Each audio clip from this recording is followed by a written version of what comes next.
Guys, so now I will ano na ako guys, gagawin ko na yung itatanim ko na yung mga succulent natin. Ito i-arrange ko na yung mga succulent natin na nabili natin sa Home Depot. Ito.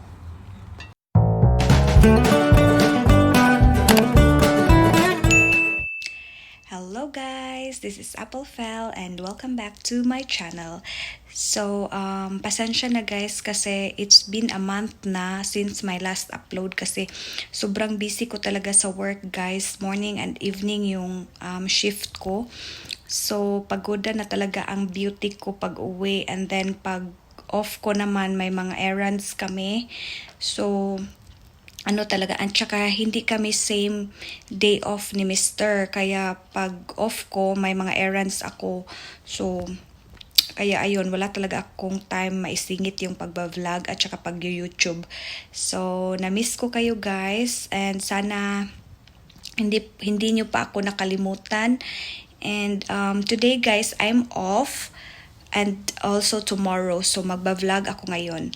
So, in today's video guys, I will show you how do I plant my succulent guys, yung mga cactus. Kasi nakahingi ako ng pot.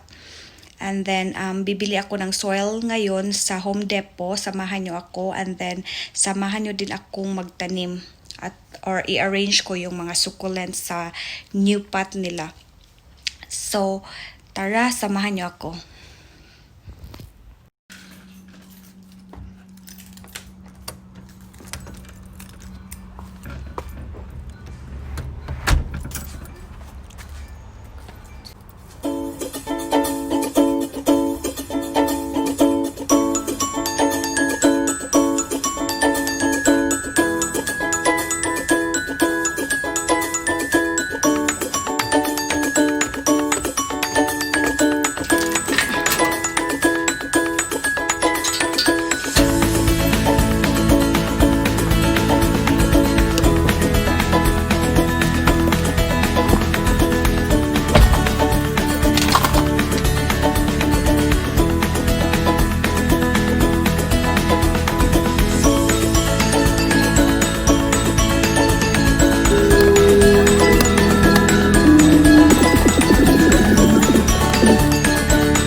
Guys, we are going now to Home Depot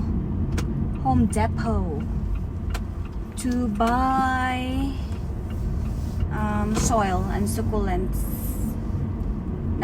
Meron akong mga succulent pero pag may makita tayong maganda, we will buy it. So see you later guys. So we are here na guys sa Home Depot, magpa-park lang ako. So, para iwas COVID guys, safe tayo. Magdala tayo ng sanitizer and nakamask tayo. So, let's go sa loob.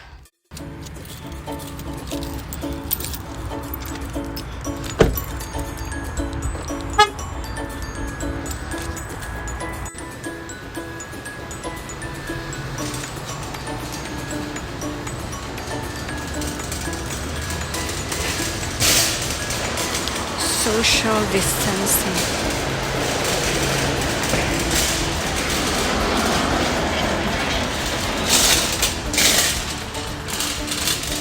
Doon tayo sa gardening area guys. Here. Barbecue grill. Punta tayo sa labas. Ayan, mga plants guys. Wow.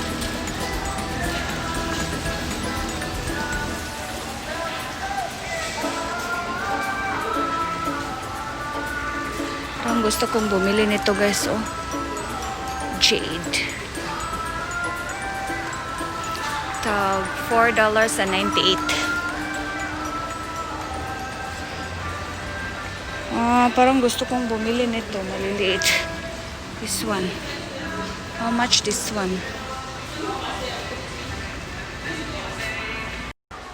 Hi guys, so I bought this indoor plant food.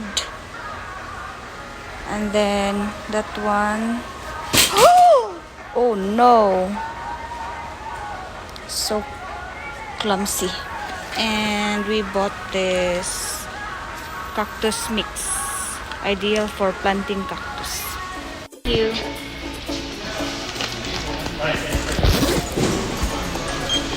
Oh my god, I have these two.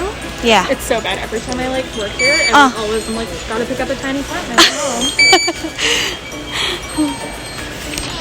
I hope it will live longer. I know.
done cooking with tapos na tayo magprito ng fish ito sa air fryer.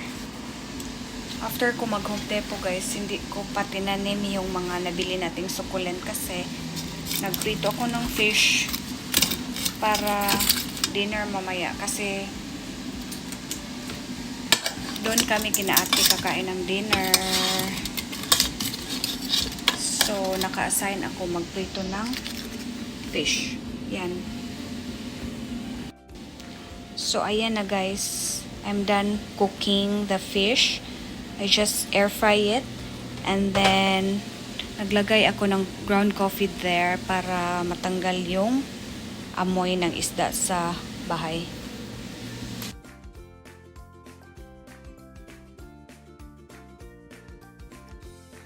Guys, so now I will mag ano na ako guys, gagawin ko na yung itatanim ko na yung mga succulent natin. Ito tsaka ito, i-arrange ko na yung mga succulent natin na nabili natin sa Home Depot. Tsaka ito, tsaka meron ako dito guys, bigay ng ate ko. Yan, itanim natin yan sila. Tapos, bumili ako ng mga stones na pang design sa taas. Sa ano natin, sa pot natin. So, yeah. Ganyan. So, first, lagyan natin ng soil.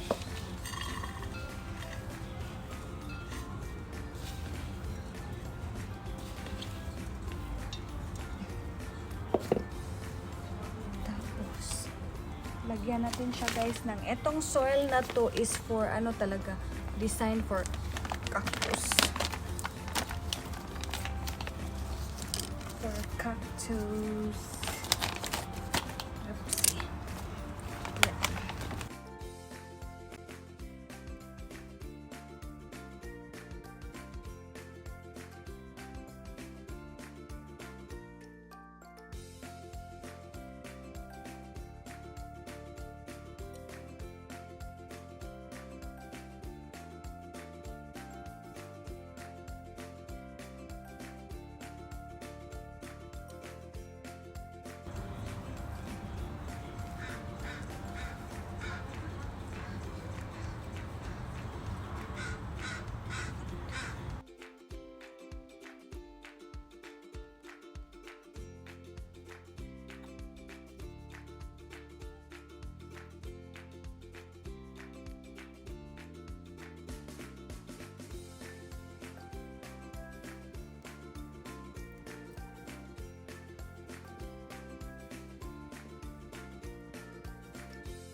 Kasi sa kanya to, pinapatanim niya sa akin.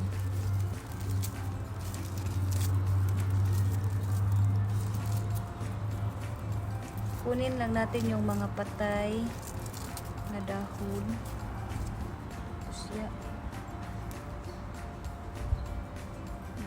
So, eto na guys yung ginawa natin.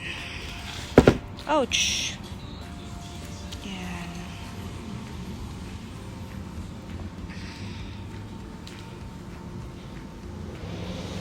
Yung isa. Yan. Kaganda pa yan guys pag malinis na. Madiligan. And also guys, we will pick flowers from Ate Marlene's garden para sa altar natin guys. So, i-arrange ko yung vase later. Ang ganda ng bulaklak. Mga flowers natin.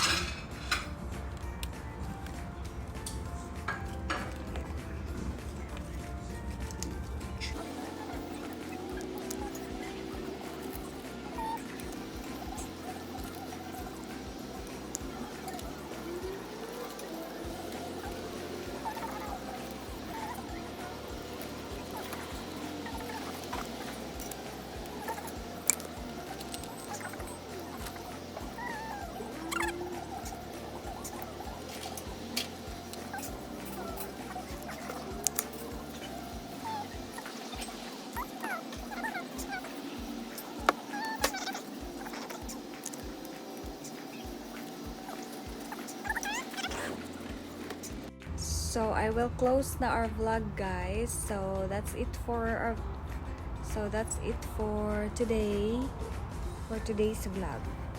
And see, that's our succulent and flower vase. Okay. Thank you for watching, guys. Hope you enjoy this video. Please don't forget to give it a thumbs up, like, and subscribe. Bye! I will show you our altar, guys, and where the flowers that I got in from the garden. So this is it.